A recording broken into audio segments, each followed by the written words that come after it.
왜 듣는 일이 말하는 일보다 더 중요할까요? 소통 능력은 우리의 삶에서 빠질 수 없는 중요한 부분입니다.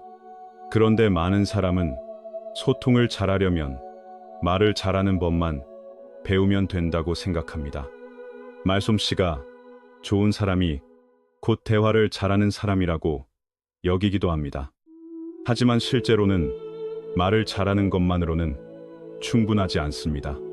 상대의 말을 제대로 들어주는 능력이 함께 있어야 합니다. 요점은 하나입니다. 소통의 핵심은 말이 아니라 듣는 데서 시작됩니다. 말하지 않으면 남들이 나의 사람됨이나 능력을 평가하지 못할 것이라고 생각하는 분도 적지 않습니다. 그래서 가만히 있으면 똑똑하지 못하다고 보일까 걱정하기도 합니다. 그러나 그런 생각은 완전히 잘못된 것입니다. 오히려 말이 적더라도 잘 듣는 사람은 더 깊은 신뢰를 얻는 경우가 많습니다. 말의 양이 능력을 증명해 주는 것은 아닙니다. 우리 가운데 대부분은 말하는 데는 익숙하지만 듣는 데는 서툽니다. 진짜로 잘 듣는 사람은 매우 드뭅니다. 말을 잘하는 사람은 남에게 인상을 줄 수 있습니다. 그러나 잘 듣는 사람은 상대에게 관심을 받고 있다는 느낌을 줍니다. 가까워지고 친밀해지고 이해받는다고 느끼게 합니다. 속상하고 서러울 때 누군가에게 털어놓았는데 그 사람이 오히려 더 서럽게 만들 때가 있습니다. 세상에 나를 이해하는 사람이 아무도 없는 것처럼 느껴지기도 합니다. 그런데 어떤 때는 마음을 읽는 사람을 만나 그저 조용히 들어주는 것만으로도 고통을 건너게 됩니다. 왜 이런 차이가 생길까요? 어떻게 들어야 비로소 듣는 줄 아는 사람이라고 할 수 있을까요? 많은 이들이 바로 그 답을 찾고 있습니다. 듣는 일은 인생을 통달한 사람의 지혜라고도 합니다. 공부를 할 때도, 일을 할 때도, 친구를 사귈 때도, 사업을 할 때도 듣는 일은 매우 중요합니다. 어떤 순간에는 수많은 말보다 한마디도 하지 않고 고요히 들어주는 것이 더 큰 힘이 됩니다. 상대의 마음은 말 사이가 아니라 말 너머에서 드러나기 때문입니다. 요점은 하나입니다. 침묵의 경청은 때로 가장 정확한 대답입니다. 안타깝게도 사람들은 대체로 말하기를 좋아하고 듣기를 어려워합니다. 어떤 심리학자는 두 사람이 대화를 나눌 때 겉으로는 한 사람이 한마디 하면 다른 사람이 한마디 하는 것처럼 보이지만 실제로는 서로 자신의 마음만 표현하려 애쓸 뿐 제대로 듣지 못하는 경우가 많다고 말했습니다. 듣는다는 것은 단지 차례를 기다렸다가 내 말을 하는 일이 아닙니다. 듣는다는 것은 상대의 말이 끝나는 곳까지 함께 가주는 일입니다. 또 어떤 설명에서는 번체 한자에서 듣는다는 글자를 보면 귀를 뜻하는 요소와 임금을 뜻하는 요소가 함께 들어있다고 말합니다. 이는 듣는 사람의 자리가 임금의 자리처럼 중요하며 듣는 이가 주인이 되어야 한다는 뜻이라고 풀이합니다. 그리고 듣는 일은 귀로만 하는 것이 아니라 마음으로 해야 한다고도 설명합니다. 마음으로 듣는 것은 아름다운 덕목이라고 말합니다. 요점은 하나입니다. 경청은 기술이면서 동시에 덕입니다. 고대 그리스의 철학자 소크라테스도 사람에게 귀는 두 개, 눈도 두 개를 주고 입은 하나만 준 것은 더 많이 듣고 더 많이 보고 더 적게 말하라는 뜻이라고 말했습니다. 그래서 듣는 일은 도덕적 수양의 한 모습일 뿐 아니라 사람들이 서로 화목하게 살아가게 하는 중요한 조건이 됩니다. 논어에서 공자 또한 잘 듣는 사람을 지혜로운 사람이라고 강조했다고 합니다. 듣는 일은 더 많이 알게 해줄 뿐 아니라 상대를 존중하는 태도를 드러내기 때문입니다. 듣는 능력은 우리를 배우게 하고 스스로를 계속 다듬게 합니다. 노자는 도덕경에서 남을 아는 것은 총명함이고 자신을 아는 것은 밝은 통찰이라고 말했습니다. 남의 말을 들으면 남을 이해하게 됩니다. 그러나 더 중요한 것은 그 과정을 통해 자신을 더 분명히 알게 된다는 점입니다. 부족한 점을 발견하고 스스로를 완성해가는 길을 배우게 됩니다. 요점은 하나입니다. 경청은 결국 자신을 비추는 거울이 됩니다. 맹자는 듣는 마음이 곧 평화의 마음이라고 가르쳤다고도 합니다. 잘 듣는 마음은 고요하고 어지러운 생각에 휘둘리지 않으며 깊이 이해하고 공감할 힘이 있습니다. 그러려면 먼저 자기 안의 고집과 교만을 내려놓아야 합니다. 상대 앞에서 낮아질 수 있어야 합니다. 그때에야 마음이 고요해지고 더 많은 것을 깨닫게 됩니다. 그래서 듣는 일은 그 사람의 마음결을 드러내는 일이라고 합니다. 경청은 하나의 수행입니다. 잘 듣는 사람은 인내가 있고 겸손하며 큰 자아를 내려놓은 사람이라고 합니다. 상대를 자기보다 앞에 둘 줄 아는 사람입니다. 반대로 잘 듣지 못하는 사람은 남의 의견을 가볍게 여기기 쉽습니다. 스스로를 높이고 지나치게 자기 중심으로 기울어 자기 생각만 중요하다고 여길 때가 많습니다. 잘 듣지 못하는 사람은 감정 지능이 낮은 경우도 있다고 합니다. 마음속 생각을 말로 쏟아내기만 하고 상대의 말과 표정 속 감정을 읽어주지 못합니다. 상대가 이야기를 마치기도 전에 끼어들어 자기 말을 하려 합니다. 그러면 대화가 끊기고 대화의 품질도 떨어집니다. 또한 관심 없는 이야기는 끝까지 듣지 못해 쉽게 산만해지고 상대의 말에 마음을 머무르게 하지 못합니다. 그 결과 상대가 전하려는 내용과 감정을 이해하지 못합니다. 그리고 적절한 반응을 주기 어려워집니다. 반면 경청을 잘하는 사람의 마음은 밝은 거울 같아서 사물을 투명하게 비춘다고 합니다. 그런 사람은 마음이 담담하고 평온하며 창조주의 은혜를 받아들일 준비가 되어 있다고도 말합니다. 예로부터 인생을 통달한 지혜자들은 경청의 이익과 중요함을 알았다고 합니다. 요점은 하나입니다. 마음이 맑을수록 듣는 힘이 깊어집니다. 역사 속에서도 임금 곁에는 간언하는 관리들이 있었습니다. 그들은 반드시 잘 들어야 옳고 그름, 좋고 나쁨을 가릴 수 있었습니다. 그래야 군주에게 바르게 권할 수 있었기 때문입니다. 예로부터 밝은 군주는 충신의 간언을 기꺼이 들었다고 합니다. 당나라의 당태종은 어진 이를 뽑아 간관으로 삼고 인자함으로 천하를 다스렸으며 의견을 듣는 것을 기뻐하고 늘 스스로를 돌아보았다고 전해집니다. 백성의 마음을 듣고 넓게 포용했기에 당나라가 융성해졌다고 말합니다. 청나라의 강희제 또한 그런 예로 이야기됩니다. 그래서 강건성세라는 번영의 시대가 열렸다고 말하기도 합니다. 역사를 돌아보면 이름난 군주나 찬란한 제업을 세우고 태평성대를 연 군주는 대체로 잘 듣는 사람이었다고 합니다. 하늘과 땅과 신명을 공경하고 높은 자리에 있어도 겸손하며 백성을 생각하고 백성의 뜻을 들으며 하늘의 뜻을 따라 도를 행했다고 합니다. 그들의 말과 행동과 덕이 백성의 본보기가 되어 나라가 태평하고 백성이 편안했다고 말합니다. 이런 경청은 옛 군주들만의 일이 아니라고 합니다. 오늘날에도 뛰어난 지도자들은 대체로 말보다 듣는 일을 더 중히 여긴다고 합니다. 겸손한 사람만이 마음을 가라앉힐 수 있고 마음이 가라앉아야 들을 수 있습니다. 경청은 결코 쉬운 일이 아닙니다. 듣는 사람에게는 고요함과 인내와 겸손이 필요합니다. 요점은 하나입니다. 잘 듣는다는 것은 곧 마음을 낮추는 힘입니다.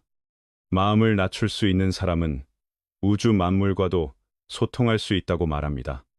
옳고 그름을 더 분명히 가리게 되고 거짓말과 거짓 선함과 겉모습에 속지 않게 된다고도 합니다. 내면이 어지럽지 않게 됩니다. 겸손하고 곱고 성실한 마음이 있어야 말의 진위를 가릴 수 있고 창조의 크고 넓음을 깨달을 수 있다고 합니다. 인내할 수 있어야 복잡하고 혼란한 가운데서도 내면의 고요를 찾을 수 있습니다. 그래서 무엇이 진짜 선이고 무엇이 진짜 악인지, 무엇이 좋고 무엇이 나쁜지를 가리게 됩니다. 그리고 자신의 본래 성품, 선량함과 소박함으로 돌아갈 수 있다고 말합니다. 겸손은 경청의 첫 조건입니다. 겸손하지 않으면 마음속이 광기와 자만과 편견으로 가득해집니다. 그런 사람은 남의 말을 듣기가 어렵습니다. 요점은 하나입니다. 경청의 출발점은 겸손입니다. 남의 말을 제대로 들으려면 내려놓음이 필요합니다. 고집과 교만을 내려놓고 상대 앞에서 스스로를 낮출 수 있어야 합니다. 그때야 마음이 고요해지고 더 많은 것을 깨닫게 됩니다. 그래서 경청은 마음의 성품을 드러내는 일이라고 합니다. 잘 듣는 사람의 마음은 밝은 거울 같아서 만물을 비춘다고 합니다. 그런 사람은 마음이 평온하고 안정되어 창조의 은혜를 받아들이는 데에도 열려 있다고 말합니다.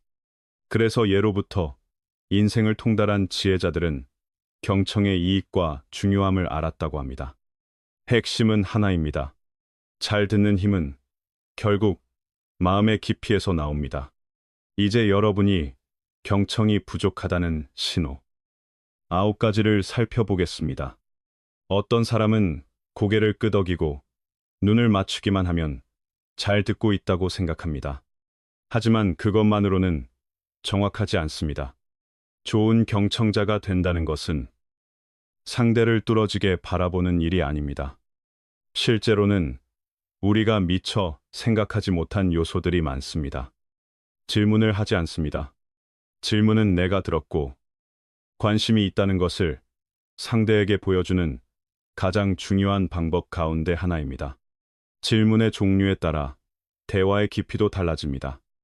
예를 들어 어떻게, 어떤 방식으로 같은 질문은 이야기를 더 길게 이끌어 주어 과정 전체를 이해하는 데 도움이 됩니다. 반대로 예, 아니요로 답하는 질문은 대화를 넓히기보다는 확인과 정리에 더 자주 쓰입니다. 무엇이 있었는지, 왜 그런지 같은 질문은 상대가 말을 더 이어가도록 돕는 경향이 있습니다. 대화를 혼자 차지합니다. 대화에서 자신이 더 많이 말하고 있다는 것을 느낀다면 상대가 의견을 표현할 기회를 막고 있을 수 있습니다. 경청이 부족한 사람은 말하는 사람보다 자기 자신에게 더 집중하는 경향이 있습니다. 그러면 대화의 중심이 자연스럽게 자기 쪽으로만 쏠립니다. 상대는 점점 말하기 어려워집니다. 결국 서로의 연결감이 약해집니다. 이해를 보여주기 위해 다시 풀어 말하지 않습니다. 잘 듣고 있다는 표시로 좋은 방법은 상대의 핵심 내용을 요약해 되짚어 주는 것입니다. 그렇게 하면 내가 무엇을 이해했는지 확인할 수 있고 상대도 안심합니다. 하지만 경청이 부족한 사람은 들은 내용을 자기 말로 정리해 말하기 어렵습니다. 겉으로는 이해한 척하지만 실제로는 확인 과정이 빠집니다. 그래서 오해가 쌓이기 쉽습니다. 대화 중에 다른 일을 함께 합니다. 현대 기술이 발달하면서 많은 사람은 멀티태스킹이 가능하다고 믿습니다. 그러나 여러 연구는 동시에 여러 일을 할 때 수행의 질이 크게 떨어진다고 말합니다. 신문을 읽거나 사회관계망을 넘기면서 듣는다면 대화의 몇 가지 사실만 잡게 됩니다. 그러면 뉘앙스나 감정 같은 중요한 부분을 놓쳐 가치 있는 반응이나 도움을 주기 어렵습니다. 결국 상대는 제대로 듣지 못했다고 느낍니다. 상대의 말을 북돋우지 않습니다. 사람은 이야기할 때, 작은 격려를 받을 때 마음이 열립니다. 계속 말씀해 주십시오. 그 부분을 조금 더 들려주십시오. 같은 말이 있으면 더 편안해집니다. 그러면 신이 나고 진짜로 들어주고 있다는 느낌을 받습니다. 그런데 이런 격려가 없으면 상대는 관심이 없다고 오해할 수 있습니다. 그래서 대화가 쉽게 식어버립니다. 말을 자주 끊습니다. 대화 중에 흥분한 나머지 끼어들어 자신의 의견을 말하는 경우가 있습니다. 하지만 이것은 좋은 결과로 이어지는 일이 드뭅니다. 상대는 자기 이야기를 끝까지 마치고 싶어 하기에 내 의견을 반기지 않을 수 있습니다. 오히려 무례하다고 느끼고 설령 끼어들 기회를 준다 해도 마음이 상해 더 이상 들으려 하지 않을 수 있습니다. 그래서 말 끊기는 대화를 무너뜨립니다. 눈맞춤이 적절하지 않습니다. 상대가 말하는데 시선이 자꾸 방안을 떠돌면 듣지 않고 있다는 신호가 됩니다. 반대로 눈을 지나치게 오래 고정하는 것도 경청이 약하다는 징후가 될 수 있습니다. 보다 자연스럽게 하려면 때때로 상대의 어깨 너머를 잠깐 바라보았다가 다시 대화의 중심으로 시선을 돌려보십시오. 이렇게 하면 부담을 줄이면서 집중을 유지할 수 있습니다. 결국 중요한 것은 눈맞춤 자체가 아니라 마음의 집중입니다. 깊게 숨을 쉬거나 한숨을 자주 쉽니다. 상대가 말하는 동안 자신이 자주 깊게 숨을 들이쉬거나 한숨을 쉰다면 그 순간 집중이 흐트러졌다는 신호일 수 있습니다. 진짜로 잘 듣는 사람은 호흡의 리듬이 더 고르게 유지되는 경향이 있습니다. 한숨은 무심코 나와도 상대에게는 실망이나 지루함으로 전달될 수 있습니다. 그래서 대화를 이어가기 어렵게 만듭니다. 작은 습관이 관계의 온도를 바꿉니다. 조언을 너무 빨리 합니다. 누군가가 낙담하고 하소연할 때 곧바로 해결책을 내놓고 싶어질 수 있습니다. 그러나 대부분의 사람은 그 순간 조언을 원하는 것이 아니라 먼저 감정을 이해받고 싶어 합니다. 특히 감정 속에 있을 때는 조언이 오히려 부담이 되기도 합니다. 그래서 먼저 해야 할 일은 감정의 에너지를 가라앉히는 것입니다. 그 뒤에야 효과적인 해결책이 보입니다. 이 내용이 유익하다고 느끼셨다면 잠시만 멈추어 좋아요를 눌러주시고 구독도 해두시면 감사하겠습니다. 다음 영상들도 놓치지 않도록 알림 설정까지 해두시면 도움이 됩니다. 그렇다면 대화에서 어떻게 하면 경청을 더 효과적으로 실천할 수 있을까요? 지금부터는 실제로 적용할 수 있는 방법들을 차근차근 말씀드리겠습니다. 첫째는 집중입니다. 대화는 본래 쌍방의 상호작용입니다. 집중이 없으면 상대가 전하려는 것을 제대로 받아들일 수 없습니다. 주변을 계속 살피고 산만한 상태로 있으면 상대는 불편함을 느끼고 좋은 인상을 갖기 어렵습니다. 그래서 휴대폰을 잠시 꺼두거나 조용한 공간을 선택하는 등 집중을 방해하는 요인을 줄이는 것이 좋습니다. 집중해서 듣는다는 것은 단순히 듣는 것이 아니라 마치 감상하듯 듣는 일이라고도 말합니다. 좋아하는 음악을 들을 때 자연스럽게 귀가 열리듯 상대의 말도 그렇게 들을 수 있어야 합니다. 예배나 법회 같은 자리에서 설법을 들을 때 혹은 유명 연사의 감동적인 강연을 들을 때는 집중이 비교적 쉽습니다. 그와 같은 집중을 일상 대화에서도 적용할 수 있다면 예상보다 훨씬 큰 효과를 얻게 된다고 합니다. 요점은 하나입니다. 집중은 경청의 문을 여는 첫 열쇠입니다. 둘째는 공감입니다. 누구나 자신을 이해해주는 사람에게 호감을 느낍니다. 공감하며 듣는다는 것은 상대에게 관심이 있다는 표시입니다. 상대가 말하는 상황과 감정을 더 분명히 이해하고 싶다는 마음을 드러내는 일이기도 합니다.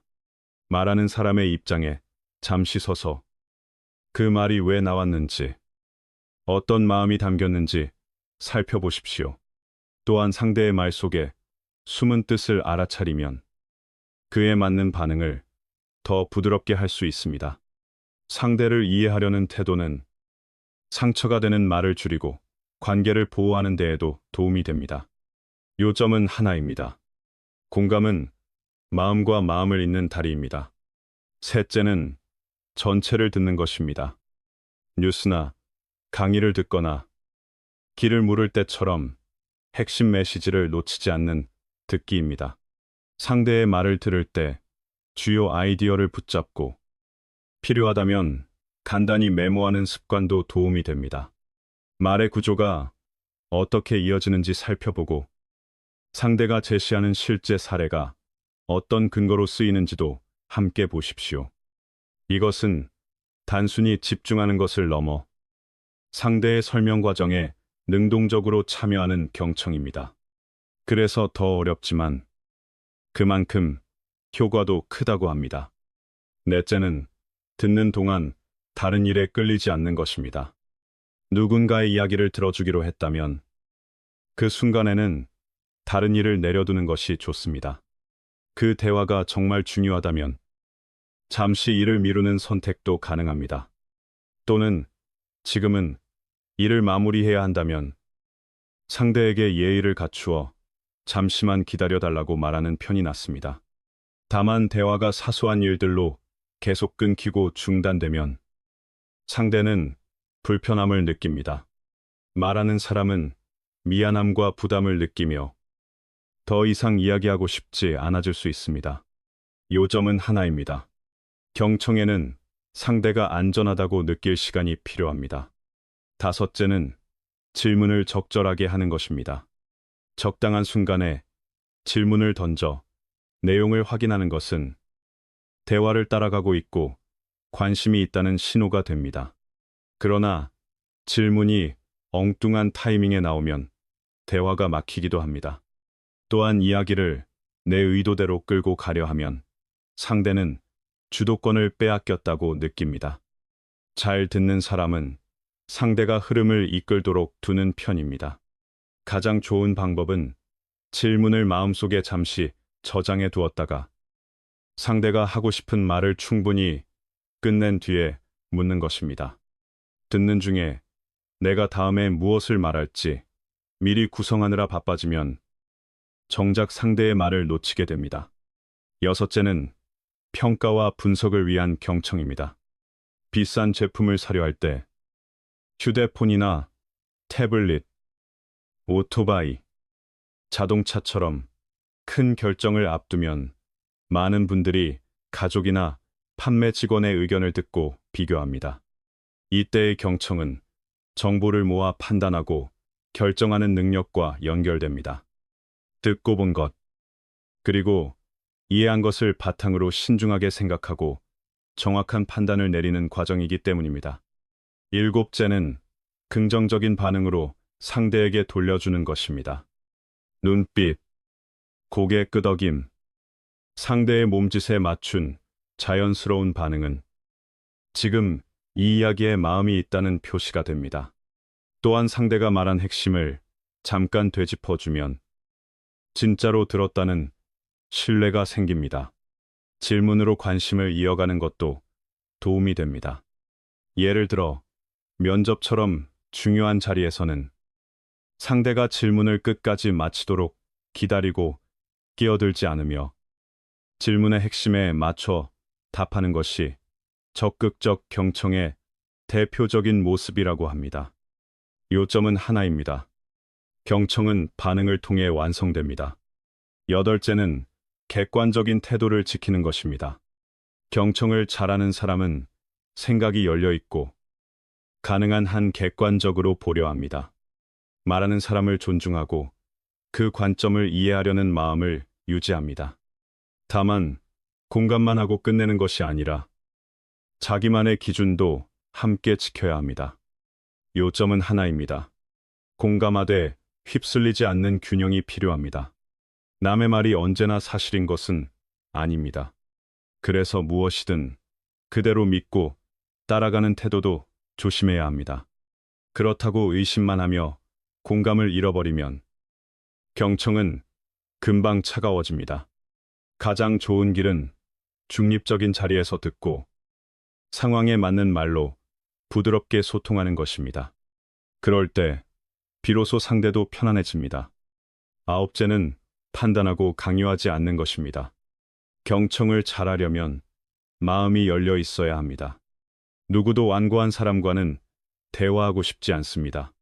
자기 생각을 상대에게 억지로 씌우고 상대가 꼭 동의해야 한다고 요구하면 상대는 금방 마음을 닫습니다. 내 의견이 있어도 괜찮습니다. 다만 대화에서는 자아를 조금 낮추고 먼저 이해하려는 자세가 필요합니다. 관점이 언제나 옳다고 확신하기는 어렵습니다. 남의 의견을 받아들이면 스스로를 더 완성할 수 있습니다. 그래서 열린 태도는 경청의 힘을 키웁니다. 핵심은 상대를 바꾸려 하기보다 먼저 듣는 것입니다. 열째는 상대가 말하는 모든 일에 개인의 생각을 억지로 덧씌우지 않는 것입니다. 우리는 상대가 아닙니다. 사람마다 처한 형편도 다르고 문제를 풀어가는 방식도 다릅니다. 그래서 자신의 경험만으로 재단하면 상대의 마음이 보이지 않게 됩니다.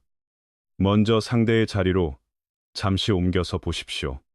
그 생각이 왜 나왔는지, 어떤 배경이 있는지 헤아려 보시기 바랍니다. 우리가 옳다고 믿는 것이 늘 옳게 작동하는 것은 아닙니다. 새로운 생각을 받아들이고 자아를 줄이며 여러 방향에서 바라보는 연습을 하면 더 깊어집니다. 그 깊이가 소통을 더 효과적으로 만듭니다. 요점은 하나입니다. 내려놓을수록 더 많이 들립니다. 다음은 몸짓과 태도에 관한 이야기입니다. 집중해서 듣는 사람은 상대에게 지금 잘 듣고 있다는 신호를 자연스럽게 보냅니다. 시선이 모여 있고 고개를 가볍게 끄덕이며 몸이 살짝 상대 쪽으로 향합니다. 이런 작은 몸짓이 상대에게 존중과 관심을 전달합니다. 말보다 먼저 전달되는 것은 태도입니다. 또 하나 매우 중요한 원칙이 있습니다. 상대의 말을 절대로 끊지 않는 것입니다. 말을 자주 끊는 사람은 경청을 잘하기 어렵습니다. 잘 듣기 위해서는 상대에게 말할 공간을 주어야 합니다. 끊기면 상대는 불편해지고 더 이상 나누고 싶지 않아집니다. 이 원칙은 누구에게나 같습니다. 이제 이런 말이 나옵니다. 똑똑한 사람은 따지기를 좋아하지만 진짜 지혜로운 사람은 들을 줄 안다는 말입니다. 사람에게 가장 어려운 일 가운데 하나는 자아를 내려놓고 남의 의견을 듣는 일입니다. 누구나 자기 생각이 옳고 인정받고 싶기 때문입니다. 그러나 충고를 들을 줄 아는 사람은 잘못을 인정하고 고칠 줄도 알아야 합니다. 그렇게 할 때 마음과 지혜가 함께 자랍니다. 많은 사람에게 멈춰 서서 듣고 받아들이는 일은 쉽지 않습니다. 글 한 편을 쓰는데도 여러 날 애써야 합니다. 시 한 편을 짓는데도 여러 밤을 뒤척이며 생각합니다. 그렇게 만든 것은 내 것처럼 느껴지고 내 눈에는 가장 아름답고 완전해 보이기 쉽습니다. 그러나 누구든지 솔직하게 권해주고 잘못을 짚어줄 친구가 필요합니다. 여기서 한 구절이 나옵니다. 타산지석 가이공욱. 다른 산의 돌도 옥을 갈아 빛나게 할 수 있다는 뜻입니다. 남의 의견이 내 잘못을 고치게 해준다는 말입니다. 그래서 스스로도 겸손하고 부드러워져야 합니다. 끝까지 고집하며 내 글이 최고라고만 우기면 설령 직언해주는 사람을 만나도 소용이 없습니다. 세설신어라는 책에 이런 이야기가 실려 있다고 합니다. 손자경이라는 사람이 은둔자가 되려고 했을 때 친구 왕우자에게 은거하며 살고 싶다고 말했습니다. 그는 원래 흐르는 물을 베개 삼고 돌로 입을 헹군다는 뜻의 말을 빌려 맑고 고상한 삶을 말하려 했다고 합니다. 그런데 순간 말이 꼬여 침류수석이라고 잘못 말했다고 합니다. 친구가 말합니다. 물은 억지로라도 베개라고 할 수 있겠지만 돌은 입을 헹구는데 쓸 수 없다고 말입니다. 그 말은 매우 솔직하고 정확한 지적이었습니다. 그러나 손자경은 잘못을 인정하지 않았다고 합니다. 오히려 억지로 뜻을 붙여 물을 베고 누우면 귀를 씻을 수 있고 돌로 입을 헹구면 이를 갈 수 있다고 말했습니다. 자신의 말이 틀리지 않았을 뿐 아니라 오히려 깊은 뜻이 있다고 주장한 것입니다. 하지만 물을 베고 귀를 씻는다고 하면 착한 말을 집중해 듣기 어렵다는 비유가 됩니다. 돌로 이를 간다고 해도 그 순간 바로 잘못을 인정하는 솔직함은 얻기 어렵습니다. 그래서 결국 말의 오류는 그대로 남습니다. 더구나 억지 변명은 실수를 더 크게 만들 수 있습니다. 말의 잘못을 끝까지 우기며 따지고 궤변으로 포장하는 태도는 매우 해롭다고 합니다. 이런 방식은 배우지 말아야 할 태도입니다. 요점은 하나입니다. 경청은 옳은 지적을 받아들이는 용기에서 시작됩니다. 또 역사와 문학에는 사람들에게 칭송받는 다른 아름다운 태도가 있습니다. 그것을 종선여류라고 부르기도 합니다. 이는 옳은 말을 잘 듣고 선한 방향으로 기꺼이 돌아설 줄 아는 마음을 뜻합니다. 다시 말해, 좋은 충고가 들어오면 물 흐르듯 자연스럽게 받아들이는 태도입니다. 요점은 하나입니다. 옳은 말을 받아들이는 속도가 곧 사람의 그릇을 보여줍니다. 당대의 시와집인 당시기사에는 승제라는 이의 시, 조매가 소개되었다고 합니다. 그 시에는 두 구절이 있었는데 이를 읽은 정곡이 한마디를 보탰다고 합니다. 그가 말하기를 그 시에서 수지개 대신 일지개라는 표현을 쓰면 운율이 더 부드럽고 제목과도 더 잘 맞는다는 것입니다. 승제는 그 조언이 이치에 맞다고 보고 곧바로 두 구절을 고쳐 썼다고 합니다. 요점은 하나입니다. 한 글자를 바꾸는 용기가 한 작품을 살립니다. 옛사람들은 성현이라 해도 실수를 완전히 피하기는 어렵다고 했습니다. 가장 중요한 것은 잘못을 알았을 때 용기 있게 고치는 일입니다. 잘못을 알고도 고치지 않으면 그 자체로 더 큰 잘못이 된다고도 합니다. 여기에도 오래된 말이 있습니다. 인수무과 과인은 게 선막대언이라는 구절입니다. 사람에게 어찌 허물이 없겠느냐. 허물이 있어도 고칠 수 있다면 그보다 큰 선이 없다는 뜻입니다. 또 공자의 말로 알려진 구절도 나옵니다. 과이불개, 시위과이라는 말입니다. 잘못하고도 고치지 않는 것. 그것이야말로 진짜 잘못이라는 뜻입니다.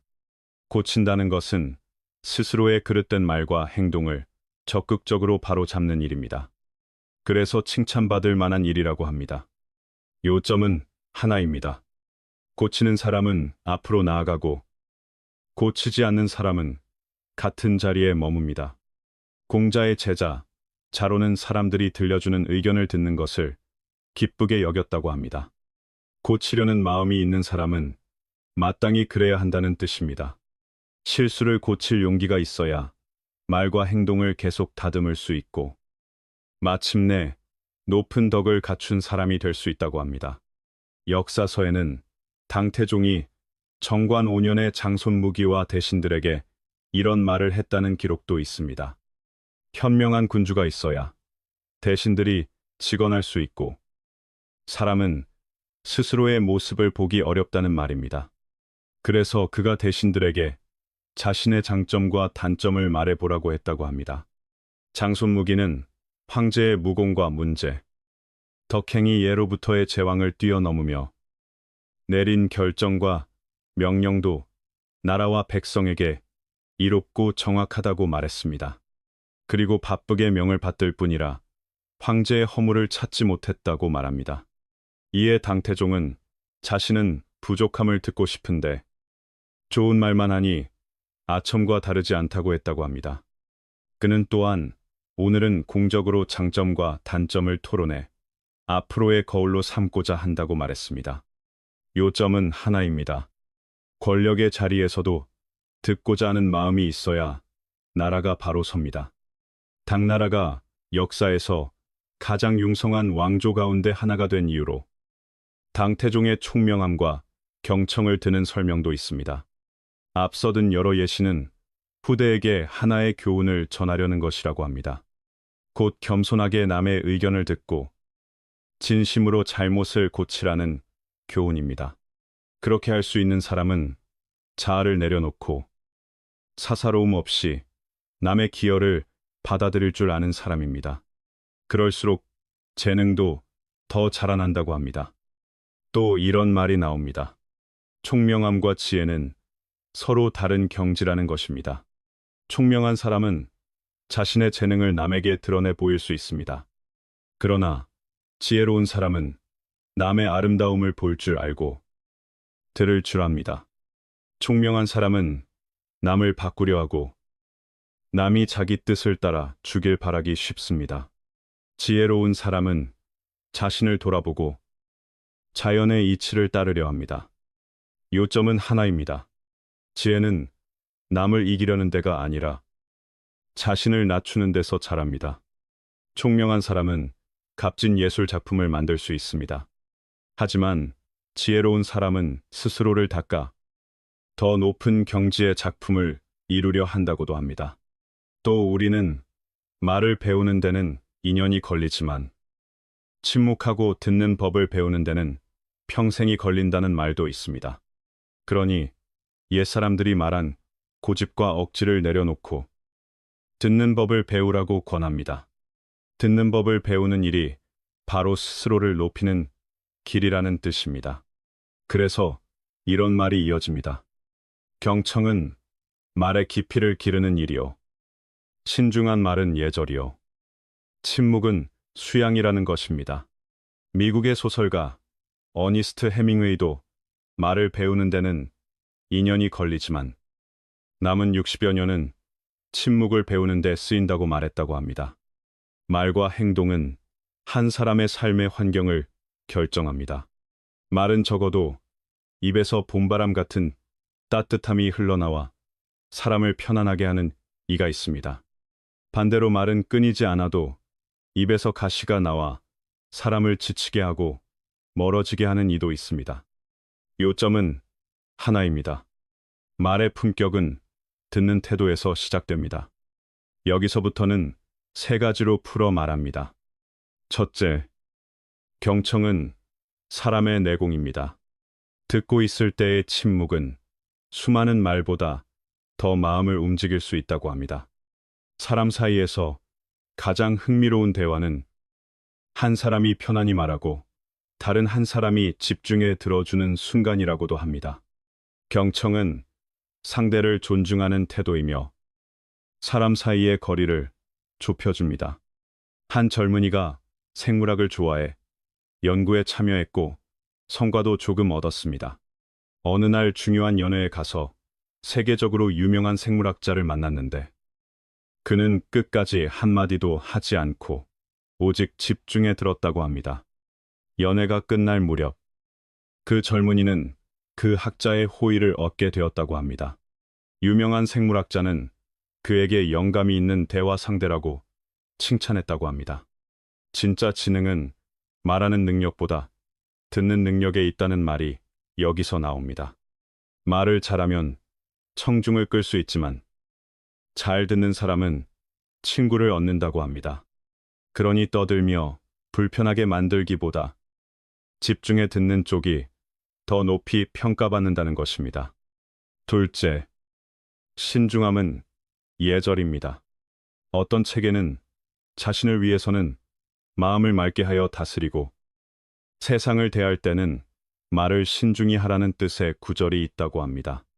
청나라 때 한 재능 있는 인물이 있었는데 젊을 때는 말을 많이 하고 말이 날카로워 사람들의 미움을 사곤 했다고 합니다.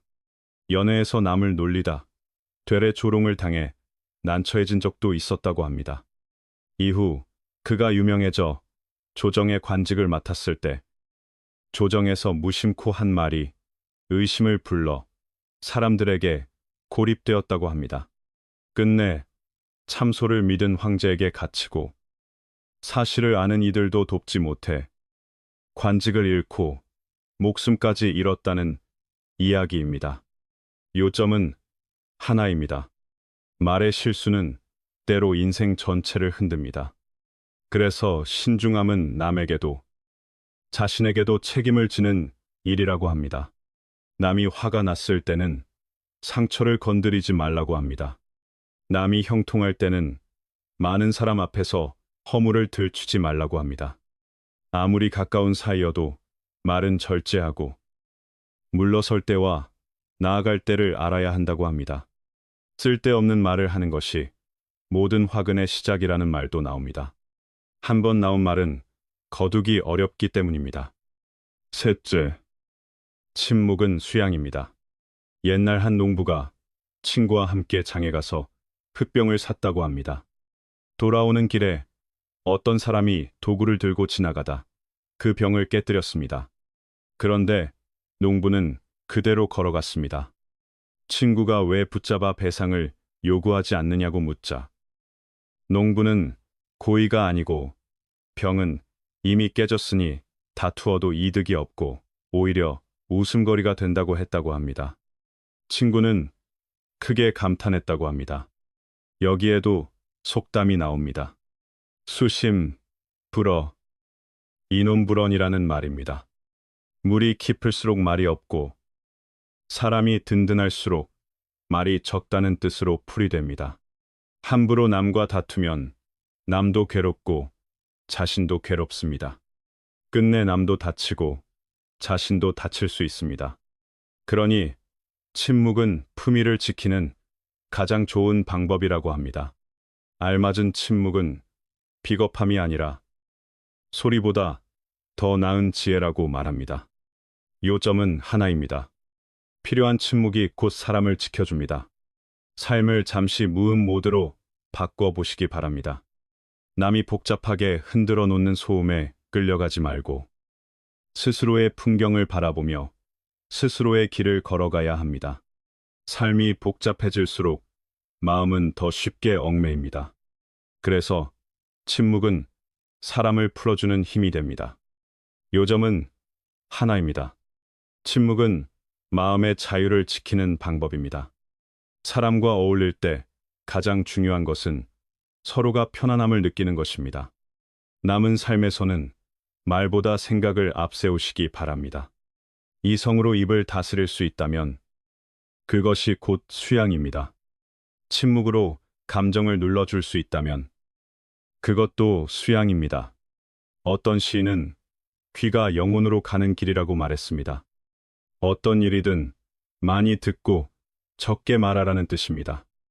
입가에 미소가 머물고 눈빛이 맑아지며 세상과 부드럽게 마주할 수 있기를 바랍니다. 결국 성공과 실패를 가르는 열쇠도 경청이라는 말이 있습니다. 회사나 조직이 성장하고 성과를 내는 과정에서 지도자의 경청 능력은 결정적인 요소가 되기 쉽습니다. 그래서 잘 듣는 리더가 조직을 살린다고 말합니다. 요점은 하나입니다. 리더십의 깊이는 듣는 태도에서 드러납니다. 대만 기업들의 한 기준으로 그리고 TSMC의 회장 장중모가 성공의 비밀로 강조한 것 가운데 하나가 바로 듣고 이해하려는 자세라고도 전해집니다. 그는 여러 연설에서 경청을 거듭 강조했다고 합니다. 젊을 때 삶을 바라보던 깨달음을 떠올리며 인생의 성공 비결은 듣는 데 있다고 말합니다. 듣는 일이 말하는 일보다 중요할 때가 많다는 뜻입니다. 지도자에게는 여러 자질이 필요하지만 그 중에서도 소통 능력, 특히 경청이 중요하다는 말로 이어집니다. 지식과 기술은 전달되어야 빛을 냅니다. 그런데 전달하는 사람의 능력만큼이나 받아들이는 사람의 능력도 중요합니다. 장중모는 많은 사람이 성공의 이유를 묻지만 자신은 오랜 시간 동안 받아들이는 능력을 길러왔다고 말합니다. 요점은 하나입니다. 성장은 말하는 능력이 아니라 받아들이는 능력에서도 이루어집니다. 인터넷 서비스, 회사, 리턴 패스의 창업자, 맷 블룸버그도 비슷한 내용을 말합니다.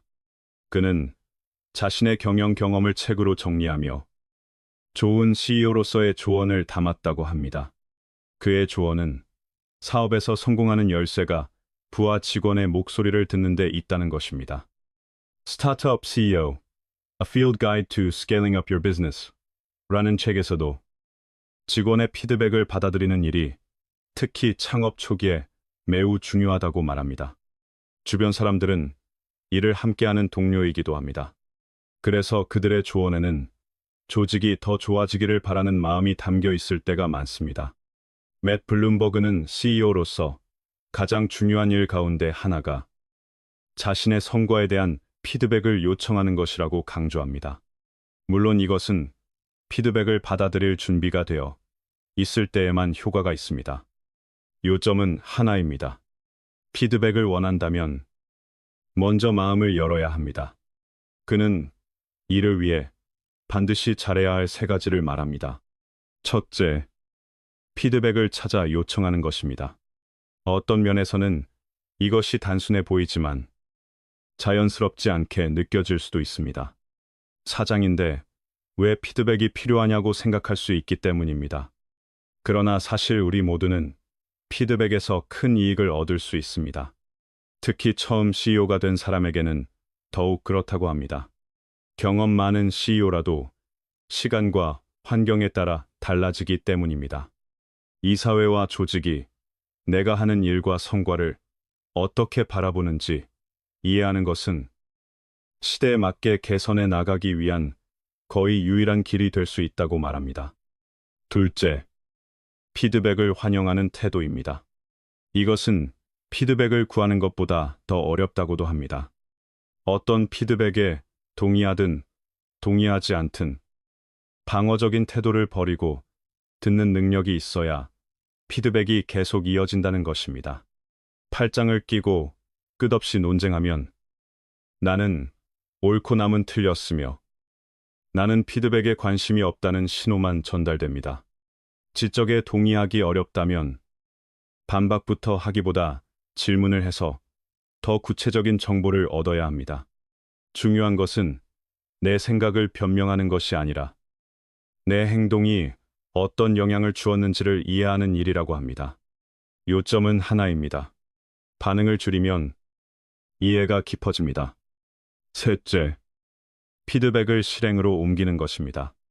공식적으로 피드백을 받았다면 다음 단계는 그것을 성장 계획이나 행동 계획으로 바꾸는 일입니다. 사람들이 여러분에게 고쳐 달라고 말하는 것은 한두 가지가 아닐 수 있습니다. 그럴 때는 가장 중요한 세 가지를 먼저 고르고 거기서부터 시작하라고 합니다. 맷 블룸버그는 자신의 계획을 공개하기도 했다고 합니다. 예를 들어 동료들이 모두 볼 수 있는 곳에 계획을 올리고 의견을 남기고 싶은 사람은 누구든지 말해 달라고 환영하는 방식입니다. 수용이 더 열려 있을수록 계획이 실행될 가능성도 커진다고 말합니다. 반대로 피드백을 실제로 반영하지 않으면 사람들은 더 이상 피드백을 주지 않게 됩니다. 그러면 CEO는 제자리 걸음을 하게 된다는 것입니다. 결국 다른 사람의 말을 듣는 일은 성공의 열쇠가 됩니다. 그리고 듣고 나서는 행동해야 합니다. 문제를 실제로 해결하는 일이야말로 성공의 암호라는 말로 이어집니다.